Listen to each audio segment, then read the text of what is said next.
Welcome to ASEAN BIZ, the only radio station that caters to ASEAN countries. I'm your host, Chia. And I'm Chong. And in our studio today, we have our guests, Mr. Timothy Liu and Pam. They are from Visata Creative. That's from interior designer. Yes, and they are the guests for our show today, titled The Retail Design Specialist.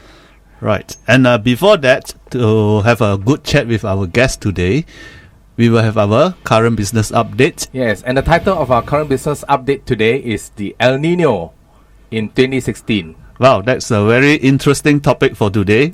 Instead of talking about business, we are talking about the weather. Yeah, Right. Instead of talking about politics and gossip, we are talking about something that affects all of us, including businessmen and day job workers.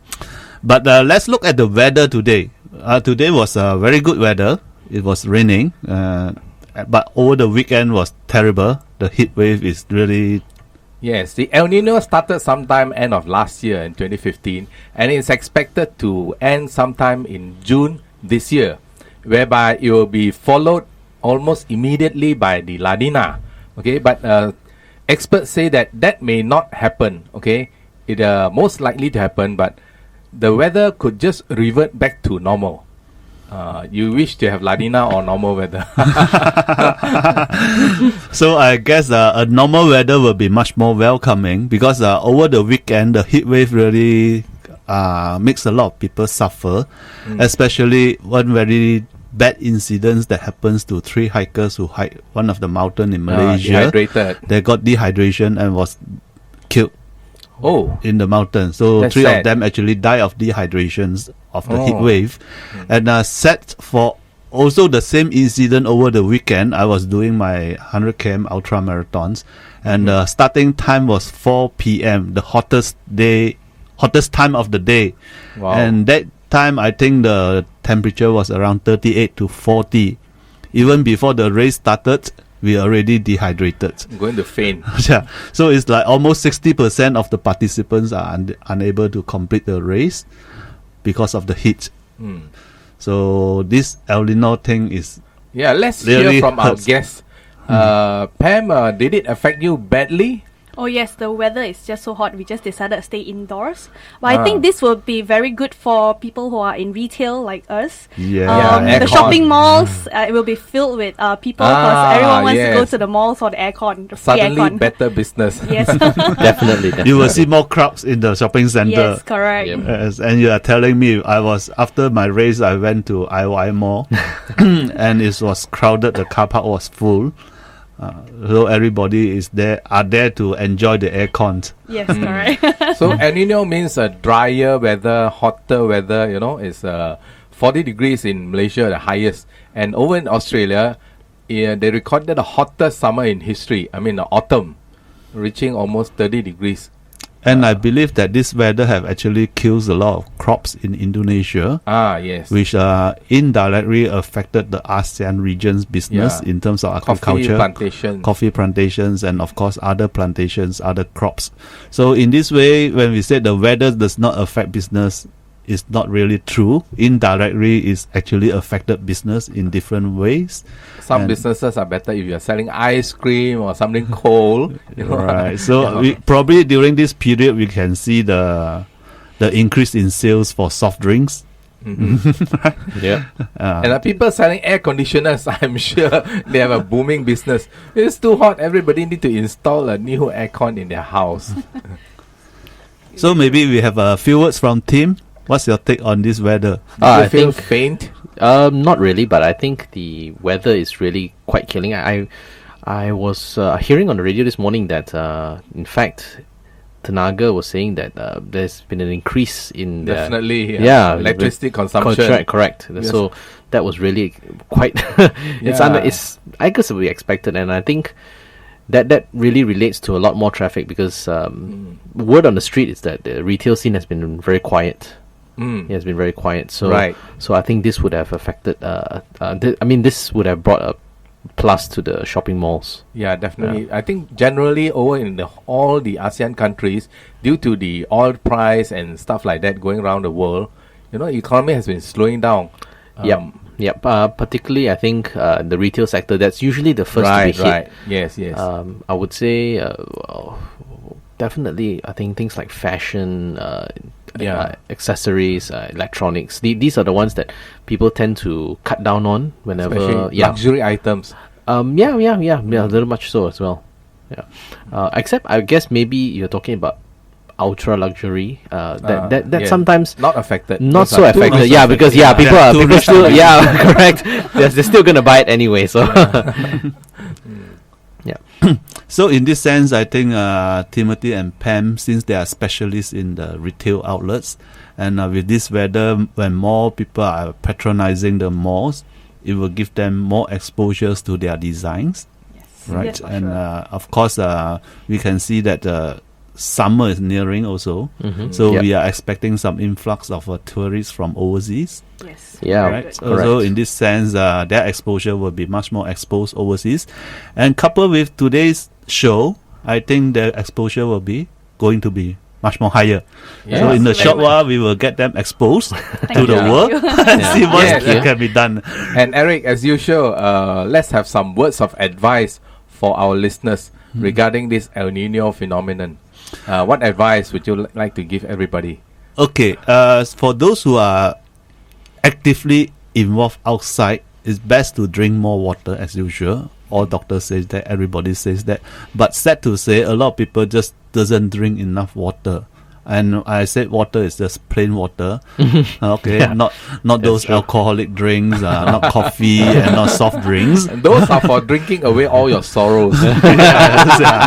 So on the average, I would say to be safe, per person should take about 3 to 4 liters of plain water per day. You know. Yeah. And in this weather, it's best if you don't have Stay any indoors. If you don't have any business outdoor, just stays indoor, right? And then a lot of people are quite prone to heat. They can't stand heat, and if they need to go into the heat, please stay. I would say hydrated, and try to avoid dark color clothing. Yeah, absorb more heat. It will absorb more heat. It will make you Feel hotter. sweat much more, and you lose water very fast. So Right. these are the things that you have to look into if you are not an outdoor person. But if you're an outdoor person, just drink more water. That's fine for you, because outdoor person like us is always outdoor. So the heat will make us sweat a bit more, but it will not hurt that much. Yes, great, Eric. I think it's time for us to take a short break. Right, and we will come back later with a full stories from our guests on how they run the business and how they position themselves in the retail business. Don't go away, guys. Don't go away, stay tuned.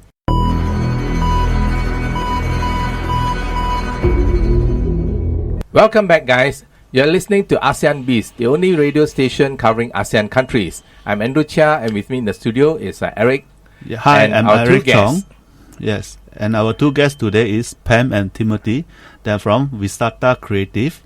Okay, they are specialists in shopping mall retail's interior designs. They'll be the stars of our radio show today. But before we go on to that, let's have a funny business moment from Eric. Okay, thanks, Andrew. In these situations, there's this particular lawyer. He was driving his car, a big limousine, a very successful lawyer. Then he passed by the farm. And along the way, he saw two men by the roadside eating grass. Okay? Tasty, right? Tasty. So he was surprised. He asked his driver to stop by the roadside and asked the two men why they are eating grass. One of the men says, "We are too poor to afford any food, so we can only afford to eat grass." Wow, the lawyer says that, wow, that's sad, man. So he asked the second person. The second person also gives the same answer. So then the lawyer said, "Why don't you all come into my car and I take you home?"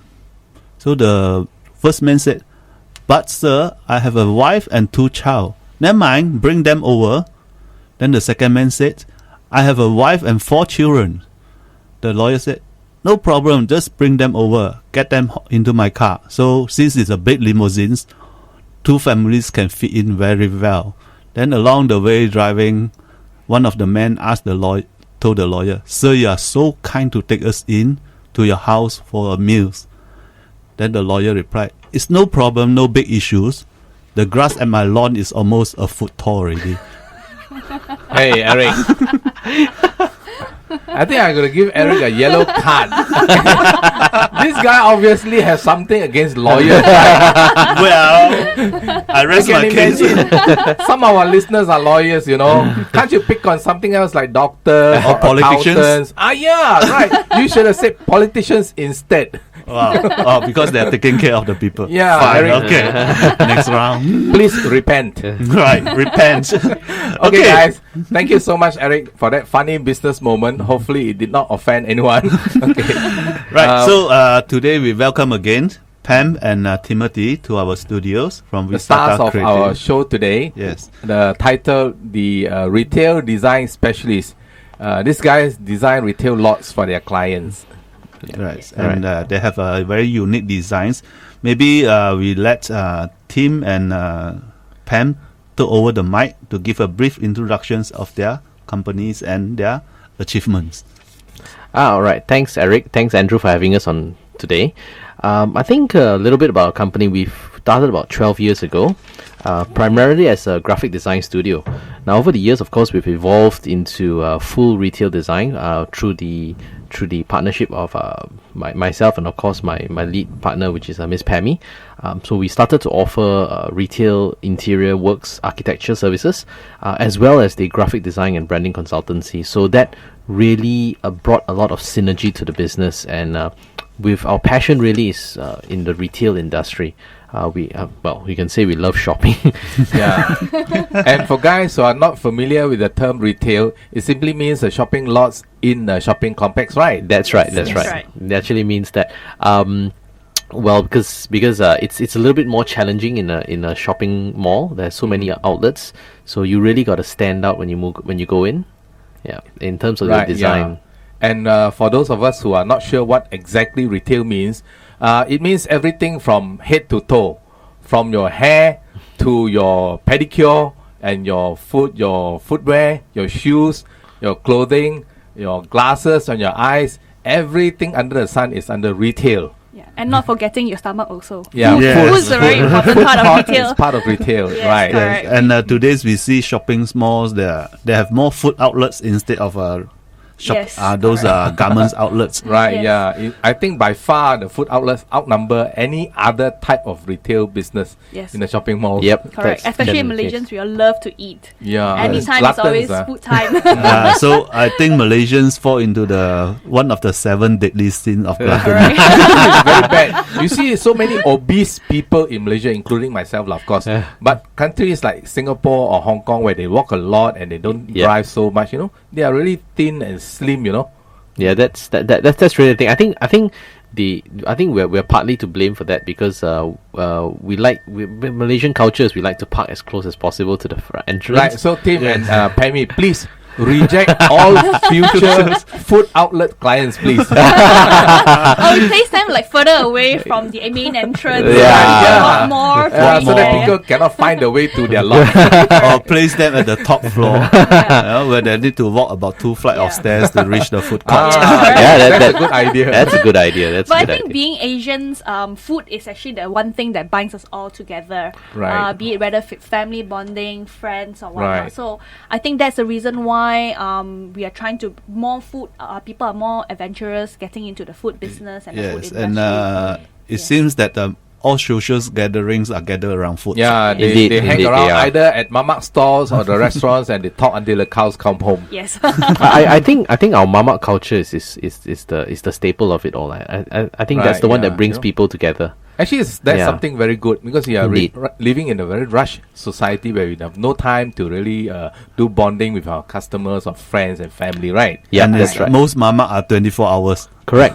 Most of them are. But we are also seeing the rise of street food going indoors because once, yes. like you mentioned, the heat is just crazy. Yeah, and Right, the famous so- Yao Cha Kwai shop Yes. going into the malls. You're going to the Correct. mall, so that is something that the malls are very much encouraging, and we're seeing the rise in this aspect of retail also. Okay, so Yes. maybe Pam and Tim can give us a insight of what makes your design approach unique compared to the others in the industries? Yeah.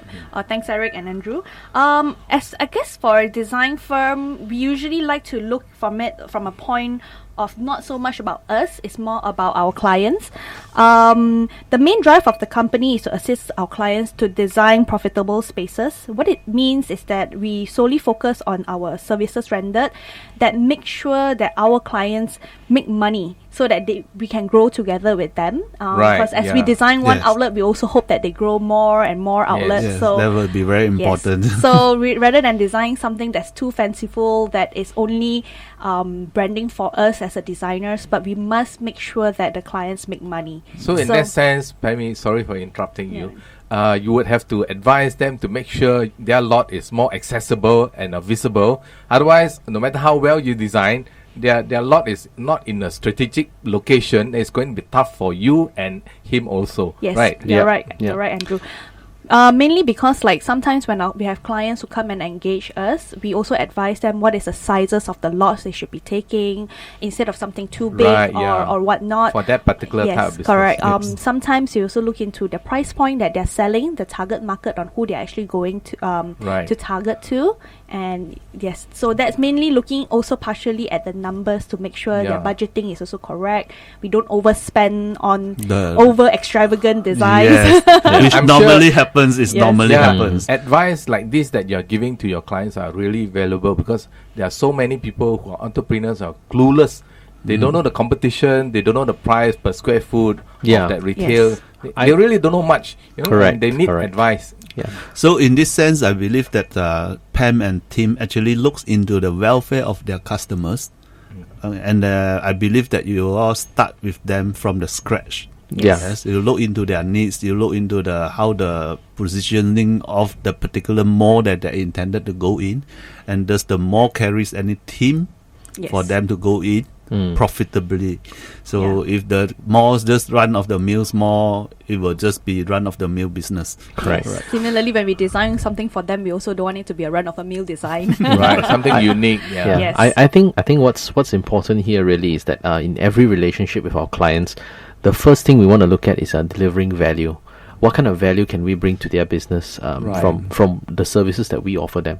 Yes. So I think it's not so much about what about us, but more about how we can add value and help their business grow. Because I think that's most important. Because it's a partnership. If they don't grow, we don't grow. Right. Yeah, that's a good way to look at it. So in this sense, I believe that your approach towards your client is pretty unique, and set yourself aside from the normal interior designers, where I believe, because I knows a lot of interior designers, they always think of their so-called iconic designs. Beautiful design. Place their so-called dream design onto the client. Which does not brings any monetary benefits or business benefits to the client. Which in this way, the client will have the wow factor, but does not have the long-lasting money-making factor. Correct. Yeah. So in this sense, I think your approach will be pretty unique, and set yourself aside from other interior designers. Yeah, I think not many interior designers really look into the whole welfare of their clients, Yes, you're absolutely right. That is why I think that is actually, design is the product. The business essentially is to create a win-win situation for us and the retail industry to make sure that we can all grow together. Yes, it's definitely true. And if your client makes money, you will be happy, because if they don't make money, you don't get paid. Correct. Yeah. So I mean, it's so I think sometimes, like you mentioned, Andrew, is now about that. Sometimes designers, they have their ego.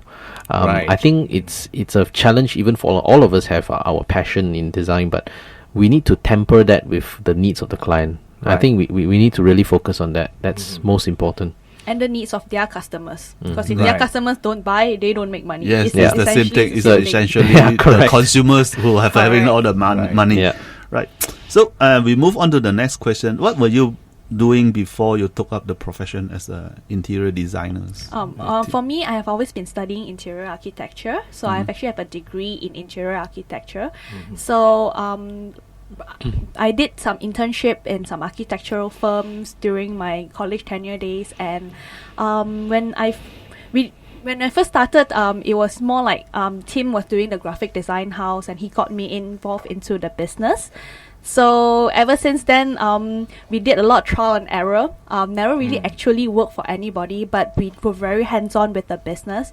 We did everything from the designing to seeing the clients to everything. That's how you learn best. Yes, that's how we learn. We also Sink paid or a lot swimming. of fees along the way. We made our It's mistakes. It's common. Yes, we learn a lot from our failures. I think the success on who we are and where we are today is also due to a lot of failures that we learn along the way. So which means to say that Tim and Pam has been partners for 12 years? Yes. Yes, yes, we Wow, have. that's we a have. very Yes. good. So by now, after paying so much money and fees, you are sure now what works and what doesn't Yes. work. Definitely, definitely. If you don't, then we're in trouble. Of course, we're very thankful to have very supportive clients who are in this journey together with us, because it is a growing journey with good synergy, good partners. It is all about understanding each other's needs and how we can also learn from each other and grow together in the business. Right. So Pam, you were saying that initially you took up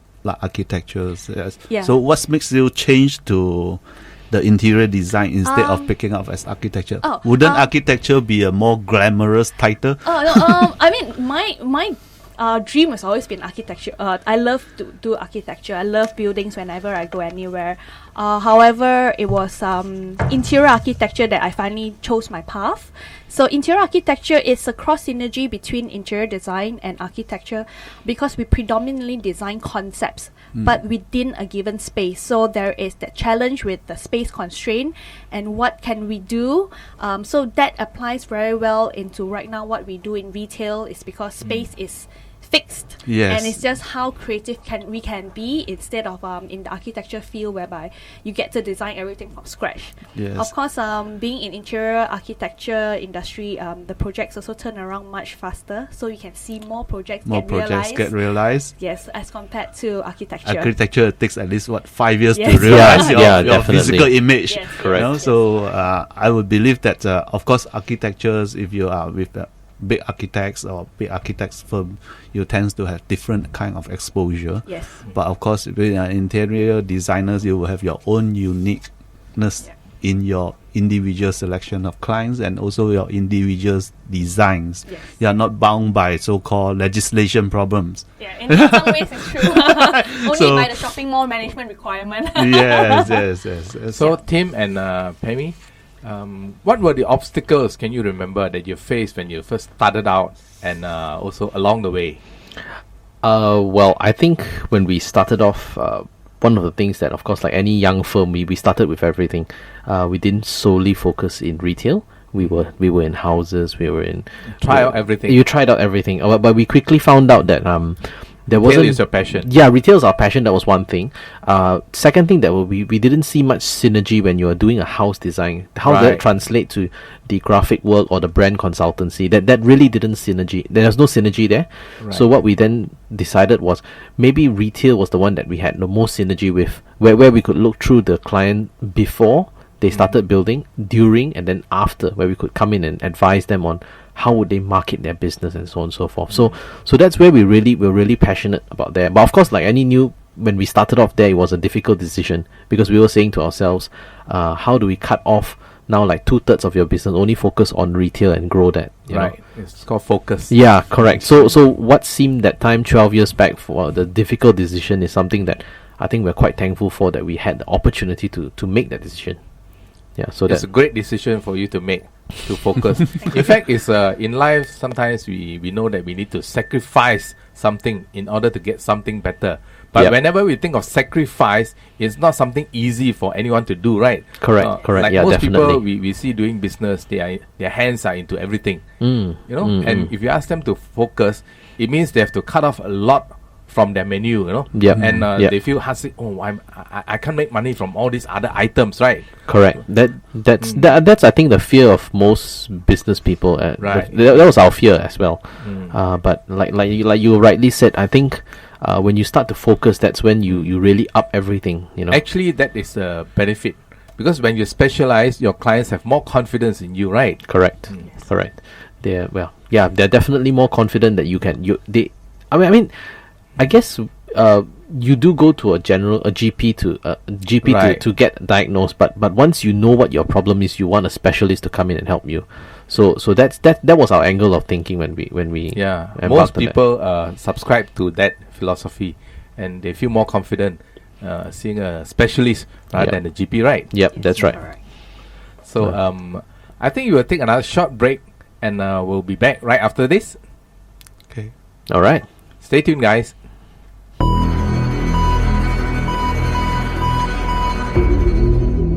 Welcome back, guys. You're listening to ASEAN BIZ, the only radio station covering ASEAN countries.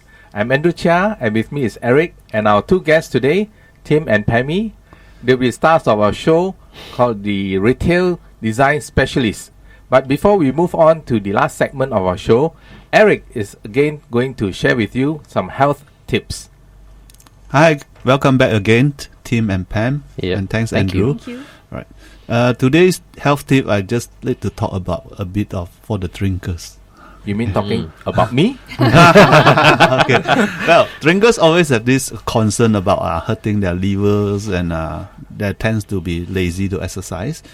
Of course, this particular article is from Men's Health. It seems that that one particular exercise can actually help you to rejuvenate your liver. In Wow, a sense. okay. Right. So the exercise is called cardio.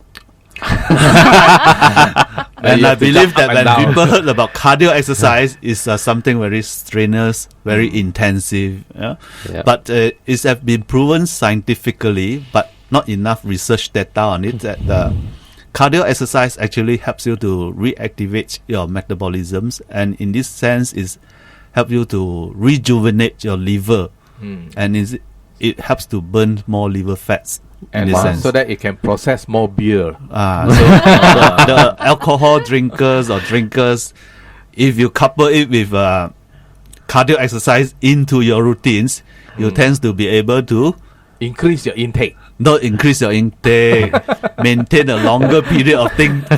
That is almost the same. That means you can last longer. Okay, right, great. in a sense. So, what type of cardio exercise is suitable? I mean, it depends on individuals. Some individuals might not have the fitness to do a high intensity cardio exercise, so they can start with easy cardio exercise like walking uphill, or do a short jog, or do skipping or jumping. I can imagine there are only flights of stairs near the pub, right? So uphill, can it mean that? That will be a very uphill task for a lot of drinkers if they just take the flight of stairs as their cardio exercise. 10 times. 10 times is not sufficient. Oh, So okay, to that's be bad. sufficiently, consider a sufficient period of cardio exercise, if you can put in a 20 minutes cardio exercise per day, will be good.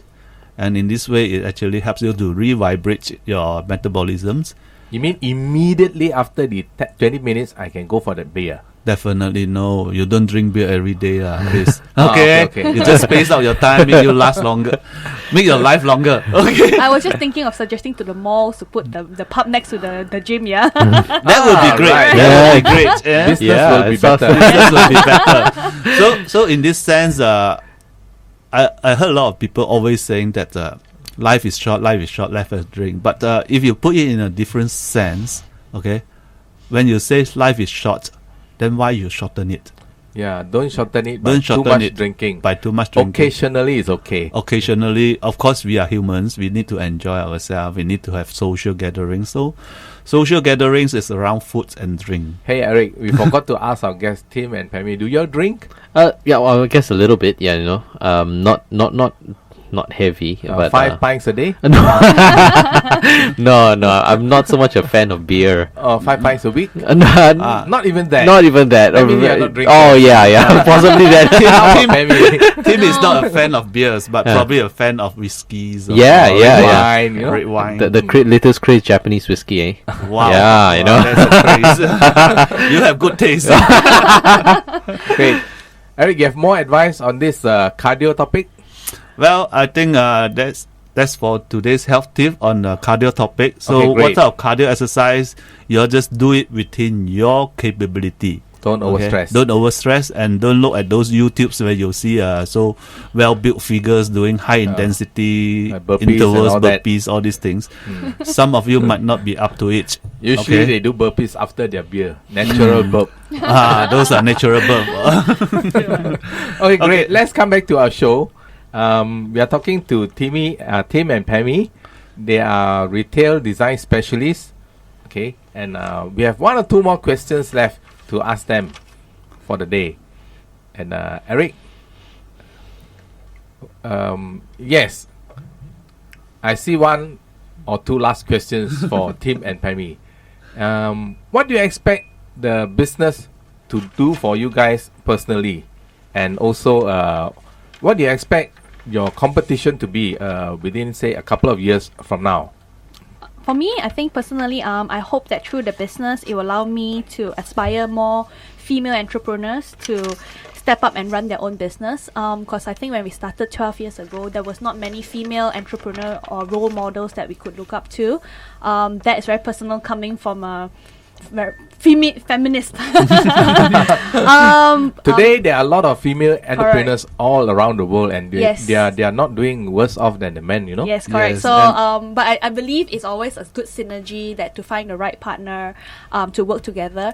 But saying that in the design industry, especially interior design, there are more and more female designers that's coming up, because usually the typical Asian mentality is architecture is not for female, so the guys will usually go and study architecture, and very few females study in architecture. So ended up they either studying interior design or something like that. But through that, we want to hope to, especially for me, I hope to empower more women to join this industry. It's a very interesting industry, especially for, I think when you're in college, the marketing point is that be a designer is all fanciful and whatnot, but when you actually come out to the real world, as a female, I have to put on my hard hat and my boots and go to the construction site. So Yes, that's true. And during through the years, I've seen quite a number of females interior designers already in the market, and most of them are doing quite well. Yes. And I would say that probably females interior designer have a so-called special attention to tiny details. Yes. Right. Yeah, so which a lot of men will overlook. Yeah. True. So to all our lady audience listeners, please follow the advice. Pamy is really giving you a big motivation. Yes. Go out there and kick some asses, like they say. So in this sense, that as we said again, how you expect the things to your business to grow you personally, but do you see yourself in next 5 years? How do you see yourself in the marketplace? For the next 5 years, we hope to be growing to be the leading retail design company in Asia. We believe that in Asia we have a lot of good potential brands that can go global. But most of the time when you look into it within Asia, we're always importing brands coming in from the Western countries and whatnot. We believe that we have such a huge population within our own ASEAN itself that there is so much good potential that we can grow homegrown brands. So with the right concept, with the right design, with the right ideas, we hope that we can work with all these clients to grow and be the leading retail designers in Yes, Asia. Pamy, you are perfectly right. The economies and the world economic bodies and authorities, they projected the growth for ASEAN countries some years back to reach $2 trillion by such and such a year. But right now we have exceeded every expectation, and we are almost at like $2.5 trillion GDP a year. So the potential for ASEAN countries and for ladies is really tremendous. Please take the lead and get more people involved, especially the ladies. And I think for us, we believe that no one knows ASEAN better than us Asians. Yes, exactly. definitely. You got it perfectly right. I think yes, that's why in our company it's really a passion for us. We want to really start off with at least working with to bring 100 Malaysian brands global. To have a global standard. Right. So do you see yourself be able to prosper in different countries with your services? Oh, definitely. Or are you already in the stream of moving into the other parts of the world? I think we're really starting to 12 years now on, it's really time to explore the rest of ASEAN. Really, right? Yeah. ASEAN is a big place. Correct. So we really wanna explore the other countries, what we can do with them, and how we can add value to their brands over there, and that's really our goal, for 2016. So what will be your first country that we would like to penetrate into? Actually, we were trying to penetrate into Indonesia. It's a very interesting market. Oh, fantastic. Population is huge. Yes. Few hundred million. The fourth largest population in the world. Yes. Right. So it's a tremendous market over there. It's very interesting, very exciting. We love emerging markets. Emerging markets present so much opportunities. Yes, and as Malaysians, we have a great advantage. We can easily learn their language, even though it's not exactly the same as our language. Correct. Yeah. So have you made any inroads yet? We are trying to. We actually did. Went and attended shopping mall conference in Jakarta 2 years ago. Wow, that's great. We every year we believe one of our company culture is to always pursue growth and learning. So being very much as a retail designer, we cannot just also study design. We also are very much involved in the shopping mall associations to attend seminar and courses. Right. To understand what's actually going around Asia. Yes. And of course, through networking, we hope that we are able to step foot in the different ASEAN countries. Wow, that's something different from a lot of interior designers. You continue to learn and expand yourself, which is a very good Right, point. and we have to admit they really have a very strong USP, a unique selling proposition which is not easily duplicated or exceeded by competitors.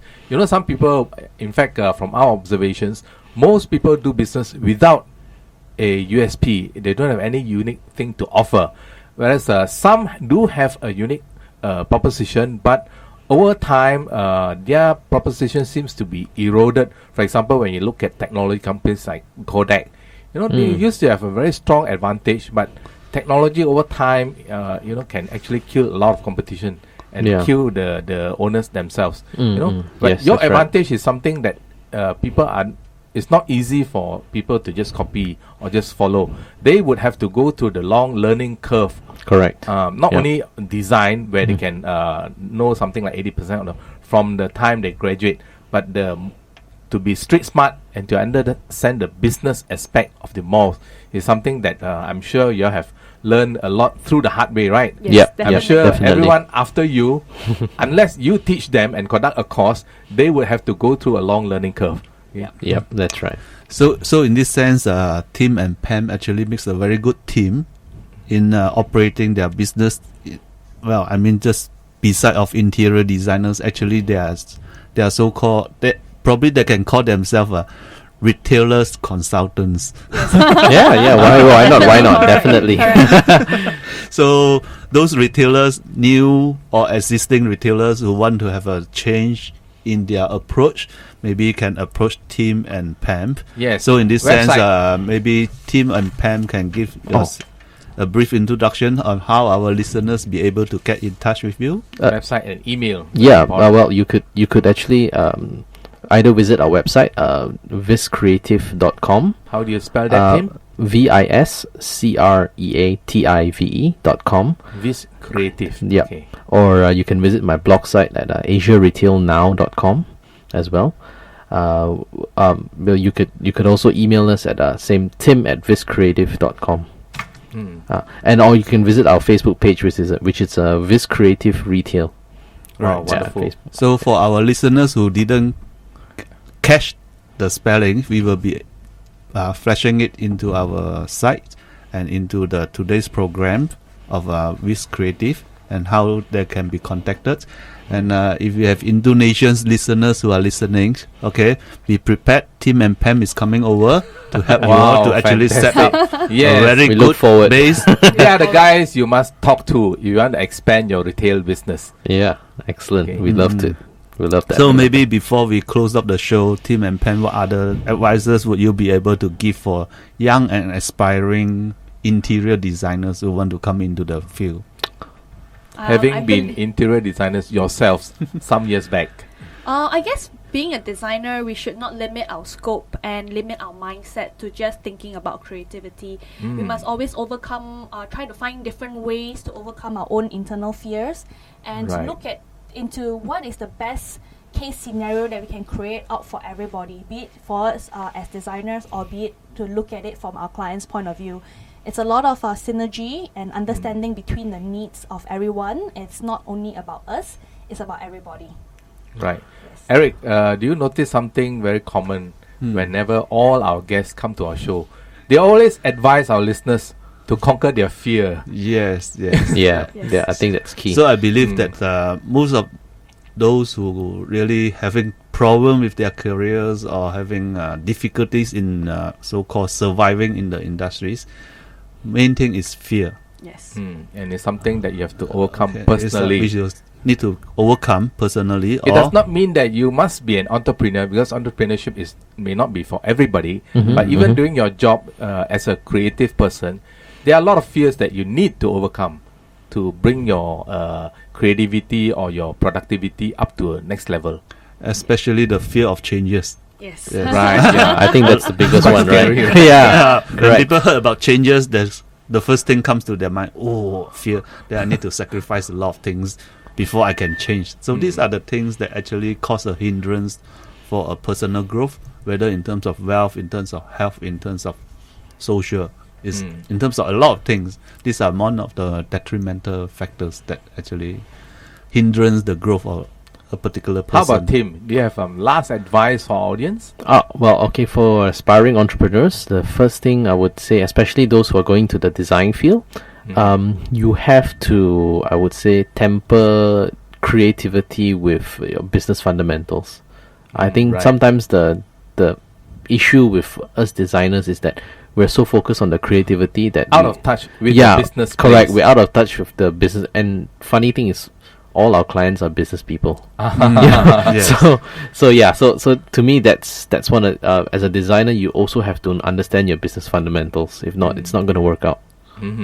So you advise them to take a short course on basic business. There's so much resources out there. Right, fantastic. Thank you very much. We are running a little bit out of time, Eric, and I think it's time to say goodbye to all our wonderful listeners. And once again, we'd like to thank Pam and Tim coming to our studio. It was a pleasure Eric. being here. Thanks, Eric. Thanks, Andrew. It's a Thank you, pleasure. Tim and Pamy.